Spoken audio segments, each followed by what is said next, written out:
দেখতে পাচ্ছ আমার এই গাড়িটা খারাপ হয়ে পড়েছিল এতদিন, তো এখন একটা টোটো দেখা হচ্ছে। টোটো করে এটাকে টেনে নিয়ে যেতে হবে গ্যারেজে। মিস্ত্রিকে বলেছিলাম আসার জন্য, মিস্ত্রি বললো যে এখানে যাওয়া হবে না, ওটাকে টোটো করে টেনে নিয়ে আসতে হবে। তো দেখি একটা টোটোওয়ালা বলেছি গেল এই দিকটাতে, আসুক গাড়িতে করে টেনে নিয়ে যাওয়া হবে। তো তোমরা দেখতে থাকো গাড়িটা। তোমরা দেখতে পাচ্ছ গাড়িটা এখন নিয়ে এসছি গ্যারেজে। এই যে আমাদের মিস্ত্রি দাদা, মিস্ত্রি দাদা কাজ করা হচ্ছে, ঠিক আছে। তো তোমরা দেখতে থাকো কীভাবে কি মিস্ত্রি দেখতে পাচ্ছ গাড়িটা মিস্ত্রি বাগানোর কাজ করছে, ঠিক আছে। তো দেখা যাক, এখনও লাগানো হয়নি, তো এরপর লাগানো হয়ে গেলে স্টার্ট ফার্ট দেবে হয়তো। স্টার্ট না দেওয়া পর্যন্ত বোঝা যাচ্ছে না গাড়িটা কি হয়েছে।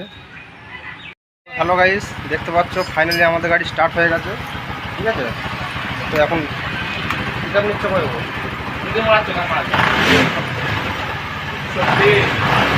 পিক আপ ঠিকই ভালো পিক আপ নিচ্ছে, ভালো ভালো কাজ করেছে মিস্ত্রি।